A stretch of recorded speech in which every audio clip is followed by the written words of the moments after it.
E të dashur shikues, në futbollin dhe futsalin modern, sigurisht që talenti nuk mjafton.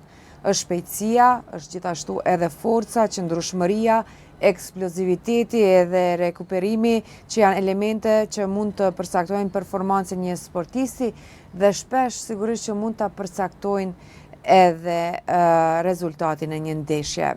Përgatitja fizike dhe baza mbi të cilën ndërtohet performanca sportive, ndërsa puna e trajnerit kërkon gjithnjë më shumë njohuri, metodologji e po ashtu edhe përgatitje profesionale. Sot flasim pikërisht për këtë temë me autorin Enver Tahiraj, i cili përmes librave të tij synon të ofroj trajnerëve e po ashtu edhe sportistëve njohuri dhe udhëzime të dobishme për përgatitjen e po ashtu edhe performancën në futboll edhe në futsal. E kemi këtu në studion e Mirëmëngjes Kosovë, ju uroj mirëseardhje. Mirëmëngjes, mirë se erdhe. Faleminderit për ftesë. Zoti Tahira, çfarë ju shtiu kështu personalisht, cila ishte ajo gjendja e brendshme që ju shtiu që të shkruani disa libra të tillë? Po, kemi 4 këtu, ndërkohë që jeni të përgatit 5-ën. Po, 5 le të jetë sekret befasi për shikuesit e radio televizion të Kosovës. Kështu ka qenë thema, thashë marrët produkti i gjendës të Covidit, kështu që kam komponuar në stop, edhe pastaj e ka bot vetën e përvuaj me kombëtare ndryshme. Tash edhe kohëve të fundit kam qenë 10 vite domon instruktor i fitnessit pranë Federacisë Futbollit. Edhe ju mundu sa do pak t'i la komunitetit futbollit, domon gjithsesi referve, përgatitje fizike tek referët e futbollit, futsallit, pastaj tek portierët, edhe tek futbollistët. Kështu që mundu diçka në përmbledhje me bot përgatitjen fizike, në kodrit librit ka shumë sene interesante, karakteristika, të cilat lexuesit mund të gjenë edhe sa do këto libra, sa do këto është fizike, është e prekshme edhe në ndryshim, sa i përket në realisim me inteligjencën artificiale. Pse mendua që një literaturë e tillë është e nevojshme për neve? Po, ka libra të tjerë, po zakonisht ishte profesorëve të mi teknika, taktika në futboll, po ju mundu domon diçka risit thamë me bon, edhe në kodrit libres ju mundu të cilën një farë kreativiteti, do mund kjo libra përgatitja kondicionale në futboll dhe në futsal, ka të bëj me dykun mbi 300 ushtime mos gabosha, do mund situacionale, rekuperimit, përgatitja përgjithshme kondicionale, do mund këtë e përfshin ato, edhe situacionale që thash më herët. Kuptohet në kodës së është edhe përgatitja do mund për fitnes. E njëjtë është libra tjetër i ka dikon mbi 200 ushtrime. Ju mundu do mund më shumë i teorisë, megjithëse janë do definicione do cilat citime që do gjithsesi të cekmi, po ju mundu do mund më shumë të fokusohena në praktikë. Vetvetiu kur e sheh trajneri, vizatimit ku ti sheh figurat e din për çka të bëhet fjalë. Do mund është me diagram, është me shizgjeta, do mund ku e në ushtimit tek janë. Kështu që edhe libra tjetër për refer, është e njëjta dikun mbi 200 ushtrime. Kjo ka të bëjë do mund me gjyqtarë që e gjykojnë ndeshjen, do mund në kodër të futbollistëve, të futsallit, do mund këta gjyqtarë që na ndoshta kanë nuk i shohim, jo kanë por nuk i shohim, po këta kanë përgjegjësi shumë të madhe. Edhe kanë lëvizje shumë të mëdha në fushë. Një shembull, do mund mbi 200 vendime kanë ndeshje, apo 4 vendime, 4 gjykime kanë 1 minutë. Është përgjegjësi e madhe ta. Ndërsa libra 5 është kjo gjithnjë po munona me shku ka kreativiteti, ka të bëjë ushtime pliometrike dhe balistike. Do mund ushtime pliometrike ka të bëjë për pjesën e kërcimit, ndër balistike ka të bëjë zakonisht kryesisht për pjesën e sipërme. Këto dyja do mund kombinohen për me prodhu forcën eksplozive, për shembull goditjen e topit, ose goditjen në boks apo diçka tjetër. Do mund kjo ka të bëjë me forcë eksplozive të shpejtë. Po, shumë interesant, shumë mirë. Sa e rëndësishme është përgatitja fizike në raport me tekniken edhe po ashtu edhe taktiken? Këto përmenden shpesh në sport. Po, shpesh e kem kontakt do mund me trajnerë, me futbollist, për fat mirë kam ushtruar disa futbollistë që janë edhe jashtë. Për ta përsëritur një teknikë, për ta mësuar një teknikë, do të përsëritet shumëta, ose taktikë. Ai përsëritje nuk mund më kriju, do mund pa përgatitje të veçantë. Do më çdo përsëritje mëson se edhe futbolli, gjithë jeta është përsëritje. Do të më pas një përgatitje kondicionale të përgjithshme për me pas përsëritje teknikës dhe taktikës edhe në fund është e performanca në fushë, cilën e shohim na. Po. A mundet për shembull një futbollist që të ketë talentin e duhur, por mund të mos arrijë ndoshta performancën e dëshiruar nëse nuk e ka përgatitjen fizike? Po pyetje me vend, zakonisht kryesisht kom pas talent që kom ushtru, po është interesant karakteristike veçantë e tyre se ata nin pak vetin, tham ndoshta mos bikjes një pak të privilegjuar krahasim me tjetër, po janë ata që vazhdojnë, kanë një talent vogël, po vazhdojnë, kanë konsistencë, domthonjë ata kanë pjesëmarrje më shumë gara se talent. Se talenti gjithë jetë talenti, dhe thuhem na talent është, po ata një pak automatikisht e lënë punën në onër se thot vetë unë jam talent, nuk kam nevojë me ushtru, çka ushtrojnë tjerë. Domthonjë vetvetiva tani stagnon. Kështu që talenti thuaj është puna 99% them. Po cilat janë ndoshta edhe komponentët kryesore të përgatitjes fizike të një futbollisti? Po, është motivi, jo vetëm aspektin material, po në aspektin e formës. Është domthonjë shtytja e njerëzve që ndihmojnë, trajneri i parë, domthonjë ishte trajneri i parë teknik që ka mësuar. Pastaj uritja apo uritja të futbollistit që do të më bë dikush, ja honra ti, parashikimi ti, gjendja ti emocionale, domthonjë paraqitja, pastaj në kodit hinë edhe forca, shpejtësia, po të shkojnë me kohën zhvillim. Perceptimi, eksploziviteti që thash marrë kjo libra, tjetër, domthonjë këtë këto e bojnë, po tani puna me to, pastaj puna me to me përgatitje kondicionale, kështu që çdo sport i ka specifikat e veta, po përgatitja është bazë, nuk mund na me thonë mund më bë futbollist i mirë pa pas një përgatitje të bazë, domthonjë. E pastaj shkon na kem shkon matute, na kem futbollista sigurisht e dini, mos t'ja përmend emrin futbollistat më që kanë në armat tonë, domthonjë ka trajner personal kondicional, e ka trajnerin e gjumit, e ka nutricionistin, e ka psikologën, domthonjë ka ortopedin, domthonjë ka njerëz të madh që për rrethina është rasti Ronaldo Messi, cil për mua 20 vjet, mos harrojmë edhe LeBron Jamesi, domthonjë këto përgatitje avancuam aty edhe mbohet aty koniteti. Edhe pse kjo gjenerat tash kanë bërë 40 vjet e tutje, më shumë shkon në rikuperim, që përmend rikuperime domthonjë se nëse për shembull ka ndeshje 2 herë në javë, luan 2 ndeshje apo 3 ndeshje, domthonjë aty nuk vjen përgatitje, po vjen rikuperim. Tash rikuperimi si bën strategjia më varet për shumë faktorëve, gjumi, ushqimi, pushimi, kjo është. Po megjithatë është fol shumë për ta dy futbollerë që megjithatë në futboll quhen si të vjetër, për shkak se hyn pension shumë më herët edhe është folur qysh këta e kanë shty kaq shumë.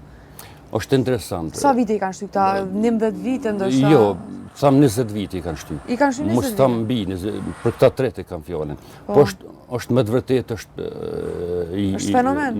Është fenomen veti, edhe mirë që jem që i shohim këta dhe shpesh i marr shembull futbollistë dhe trajnerëve, nuk kam nevojë se e din, po zakonisht dikush emocionalisht anon ka Messi apo ka Ronaldo, po me të vërtetë janë punëtor, kanë disiplinë, se ku ti shoqësh në rrjetet sociale janë të takuar shumë edhe me menaxhuat ato rrjete, me të vërtetë ato nuk është lehtë. Edhe të mrin këtë nivel kaq lart, domthonjë është diçka shumë e pakafshme. Po thashë më herët taj kushton nënsi shumë rikuperimit, edhe mbatet që aty niveli si e ka. Nëse edhe të tjerë futbollerë mbajnë njëjtin ritëm, a do të thotë që edhe ata mund ta shtyjnë pensionimin në futboll pak më vonë? Mund ta shtyjnë, më herët nuk ka qenë, po tash mund ta shtyjnë se ka ndryshuar ushqimi, ka ndryshuar trajtimi, më herët nuk e pas tham në armat ton personel të një personit, tash janë për shembull, thashë më herët shumë njerëz domosht që kujdesin për atë njeri, duke marrë parasysh sponsorët se ti merrej, po edhe nuk e ka lehtë se ka thashë më herët ka ngarkesa, qoftë nga media, qoftë nga populli, qoftë nga televizioni, qoftë nga rrjetet sociale, po me të vërtet janë 2-3 persona që nuk mund të them se janë 200 ose 300 që mund bëhet këtë përgatitje kondicionale. Janë për çdo lavdat. Me të vërtet ta gjenerata e re shpesh i them keni çka me pa. Shembuj të mirë. Shembuj shumë mirë, shumë pozitiv edhe e kanë histori me të vërtet histori çfarë kanë pasur tash, domthonjë ka është shumë e rëndësishme edhe është në krahasim me gjeneratën e re, çfarë kalojnë, çfarë kushte kanë, çfarë kanë pas ata. Kjo është për çdo mirësi. E vërtet. Zoti Tahiraj, futbolli edhe futsalli kanë ritme edhe kërkesa të ndryshme. Çfarë e dallon përgatitjen fizike të të dyja palët? Përgatitjen fizike e dallon domon salla futbollit, hapësira është më e madhe, në futboll kuptohet më e gjatë edhe më e gjerë, ndërsa futsal është më e kurzuar. Edhe lojtar ka më pak, po zakonisht në sallë topi lëviz është më i vogël, lëviz pak më shpejt, kanë lëvizjet pak më shpejta, më të shkurta. Ndërsa në futboll është lëvizjet janë më të gjata, ka eksplozivitet, ka duele më të forta, e dallon ka kthesa, për shembull në futboll dikon rreth 800 kthesa ka në lojtar, ndërsa në futsal janë më të reduktuar, domon. Edhe domon kjo ndikon edhe kozgjata dyr 45 minuta në futboll, këto dyr ka 20 minuta domon futsal. Vetvetiv ta dikton. Po kuptohet se futbolli është më i levërdishëm në aspektin në gjithë aspektet e propagandës krahasim me futsalin. Po aty konfutet futsalin se është në familje futbollit edhe ju mundu pak me mos me dalë për kësaj. E të përgatitja fizike, çfarë dallon? Parafërsisht këtë janë përgatitje njëjta fizike, po aty tani dallohen, specifika dallohen, domethënë për tjerë ka përgatitje të veçme, kuptohet më vonë, në fillim i bën këtë përgjithshme vrapimit aerobe që thonë na, pasi ato situacione specifike bëhen të veçanta. Për mbrojtës veç, për ansol veç, ansol vrapohen më shpejt, për që dërësëmus veç, për tjera veç, domethënë këtu dallohen. Se cila përgatitje është ndryshe? Ndryshe. Domethënë çdo klub, siç e dini, çdo klub i ka mos tam që jem në Kosovë 3-4 trajnera, po i ka dikon 9 trajnera dhe 12 parsisht, edhe ata janë specifikun domethënë. Për tjera, për mbrojtësa, tash ka domethënë e keni pa, ka edhe trajner i specializuar domethënë për gjuhët goditë ndryshme. Domethënë çdo shumë trajnera kanë role të veta që mund me konvertu tek lojtarët. Pra ata domethënë e bën futbollin më të avancuar në botë. Po edhe unë kështu mendu që secili pozicion i lojtarëve me siguri duhet të ketë përgatitjen e vet. Nuk është njëjtë sikurse portieri, sikurse sulmuesi, sikurse mesfushori ose gjitha ato pozicione të këtyre lojtarëve që janë në fushë, me siguri secili prej tyre i ka specifikat e veta dhe sigurisht që secili prej tyre e do edhe përgatitjen fizike të ndryshme prej njëri tjetrit. A qëndron kjo? Po, e qëndron disa shembull tek portierët më shumë e kanë theksuar perceptimin në kohën e hapësirë, domethënë forcën eksplozive, ku shkon topi, mja po kamën lojtarit kundërshtar, çka po do me bën, domethënë ai e lexon. Pastaj tek mbrojtësat kanë më shumë duele, lartësi, domethënë goditje me kohë. Zoti Tahira, i kemi pak probleme me tonin, e duhet të ndërpresim për pak qaste, pak promo rikthehemi më njëherë me rregullu këtë problem.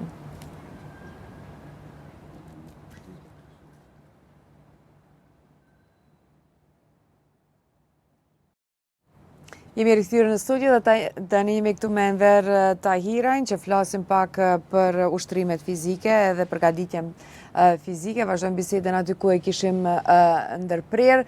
Ishim duke folë për pozicionin e lojtarëve dhe përgatitjen fizike që secili prej tyre duhet ta ketë. Me siguri secili veç e veç përgatitet, apo jo? Po, në fakt përgatitjen e bën gjithë, pastaj don varësisht resurseve profesionale që ka klubi. Tash nuk mund po supozojmë 2 trajnera i kanë në Kosovë në klub edhe ti don është pak kohë e madhe për trajnera, ngarkesë e madhe, po supozojmë që është një klub i madh i befur financiarisht, domoni ka trajnerët 9 trajnera 10 që tash varësisht, edhe domoni ndon pozicionet, po ato mas fazës përgjithshme bazike që marrin bazën, pastaj kalojnë ato përgatitjen situacionale specifike. Ato i kanë role specifike, çka kërkohet për tjerë, çka kërkohet mbrojtësi, çka kërkohet mesfushor, çka kërkohet sulmuesi, qendër sulmuesi, çka kërkon lojtar tansor. Domoni gjithsesi ka specifikat. Dikush kërkon me kon më shpejt, dikush kërkon me kon më vigjilent, më kërkues, me pas vizualitet më të madh. Domthonjë gjithsesi ka të specifikat edhe ato bën kodët para përgatitjes të garave që vinë lojnat. Me siguri, zoti Tahiraj, në sport ka shumë sfida. Edhe sfida që përcjellin lojtarët e gjithçka tjetër, trajnerët e gjithë ekipin, por njëra prej sfidave që mu po vjen ndërmend tash është shmangja e dëmtimeve. Sa e vështirë është për lojtarët që të ruajnë, që të mos marrin lëndime në ndeshje? Shumë vërtet, shmonga lëndime apo preventiva apo ikja lëndime nuk mund na me thonë domon që do të me ikë lëndime 100%. Po është një farë preventive, domon një parandalim, ushtrimet në zemës do të bëhen mirë, ushqimi do të hahet mirë, domon do të hahet me kohë, pastaj gjumi do të bëhet mirë, edhe fokusimi stërvitje. Nëse këto nuk kanë lidhëmëri, relacion njëna me tjetrën, domon mund marrë lëndime, kuptohet stresi, emocionet, familja, rrjethi shoqëror, mediat, sponsorë, domon ato ndikojnë një farë stresi tek qoftë lojtari i futbollistit nëse është tema, pastaj tek kontrata, domon apo performoj mira, jam mira, apo bën zëmjet mira, apo domon pastaj historia e atij futbollistit, çfarë historie ka pas më herët, se çaj historie mund përsëritet qoftë meniskusit, qoftë ndonjë ligament, edhe këto e bën vetëm, por nëse këto e ka një disiplinë vazhdimsi të mirë, është një farë garancë, më thonë, por nuk do të thotë si 100% nuk lëndohet lojtar. Se lëndimi ka pas edhe Messi, Ronaldo edhe të tjerë. Po, e vërtet. Sa rëndësi ka rikuperimi, pastaj e përmende gjumin, çka ka tjetër ushqyeshmëria te performanca e një lojtari? Rikuperimi është termi gjanë, domon më herët nuk u cek, më herët shumë detajisht rikuperimi. Tash është se vetë imponimi, domon 3 ndeshje në javë, 2 ndeshje në javë, domon të imponohet ty me pas një rikuperim. Rikuperimi nuk kupton ushqimin profesionalist që tash më herët ka do të kemë nutricionistin që merret me çdo lojtar si ju, tash gjithë lojtarët e kanë një ushqim njëjtë, po specifika pesha, gjithçka ka ushqimin e vet, aty shkon me mos ta me miligram me gram. Pastaj është një gjumë të mirë do të më bëj, një gjumë të mirë. Zakonisht domon lojtarët cilët Messi, Ronaldo bën gjumë 10 deri në 12 orë gjumë. Domon bën një gjumë ditor, 2 dërmitje njëri për ty i bën, domon një gjumë është shumë i veçantë. Në kodrët saj janë edhe ushtrimet. Nëse kemi ushtrimet mira, nxemet mirë, domon këto të jetë. Ushqimi, pushimi edhe ushtrimet janë një trekant cilat nëse shkputet njëna për tyne, domon atëherë vjen deri te rrezikimi, varësisht falendimi, varësisht çfarë dueli ke pas, varësisht çfarë perceptimi, domon ke muti me shku me nxo topin më radh, po s'ke mut edhe je orë në kontakt me kundërshtarin edhe ke pas një lëndim. Sot, Tahira, kemi mjete dhe pajisje të cilat masin performancën e lojtarëve. Sa e ka ndryshuar këto mjete, do të thotë, edhe punën e trajnerëve, edhe në përgjithësi punën e ekipore? Po, marrjet nuk ka pas, tash është një pasqyrë kogja mirë është, po edhe ona pozitive sa, domon sa ka vrapu, sa duele ka pas, sa kësime, është një pasqyrë ati lojtarë që nuk mund të ashtik, me thonë nuk kom bon shumë, për në fakt nuk ka bon, por ona pak negative që kam dëgju dhe kam lexuar është se edhe aspekt domon psikologjik, domon është ngarkesë, domon se sa më shumë dhona, futbollistët mund më ngarku, më shumë mund më stresu. Po zakonisht dhonat janë shumë të vlefshme për stafin e trajnerëve, se tani mund me planifiku kur mund me bëj atë rikthim, sa është i ngarkuar, pastaj mosha aty e bën një kalkulim mosha, mes moshës edhe vrapimit që e ke bë futbollistët, edhe tani mund mi rekuperimin apo përgatitje varësisht. Domon këto dhona janë shumë të rëndësishme, po e kanë pak onën një dozë të vogël aspektit psikologjik që janë pak ngarkuar për futbollistët. Zoti Tahira, librat tua janë uzues për trajnerët edhe për sportistët, apo jo? Çfarë do të kishit dëshiruar ju që ata të marrin nga kjo literaturë? Po varësisht gjithçka gjon futbollisti edhe ai që lun futsal ka librin e parë që marret e shfrytuar, pastaj portieri në fushë dhe portieri në futsal ka të veçantën, pastaj edhe referi ansor dhe refert kryesor kanë të veçantën, edhe libra e katërt që është domon ushtrimet pliometrike ka të bëj për forcë eksplozive, forcë të shpejtë. Domon këto varësisht të menaxhon veten çdo trajner që ose çdo trajner kondicional ose çdo trajner fitnessit, qoftë edhe trajner kryesor, ka ushtrime të cilat unë kam shkruar aty domon në kushtetunë që kam bënë ushtim, po është kreativiteti i trajnerit, sa modifikon çato ushtim. Domon ka ushtrime këtu që kam bërë për fëmijë për gjenerat më të re, po këtë varet për trajnerit çu modifikonë ushtimin, çu zgjeron çfarë ore ka, a ka para gara, mas gara, a ka rikoperim, do mon ato e kam cek që kjo është ndërgjegje dhe në përgjithësi trajnerit që çfarë po do të zakonisht e kam cek ato që do të konsultimi me trajnerin, konsultimi me mjekun personal se kemi edhe fenomen të ndryshme që mund të ndodhin në futbollistit. Zoti Tahira, faleminderit shumë për kohën, faleminderit për shpjegimet që na e dhat për ne për shikuesit. Suksese, jemi me librin e radhës, a? Faleminderit. Po, gjithsesi. Të dashur shikues, kemi tash edicionin informativ të orës 8, rikthehemi vetëm pas pak.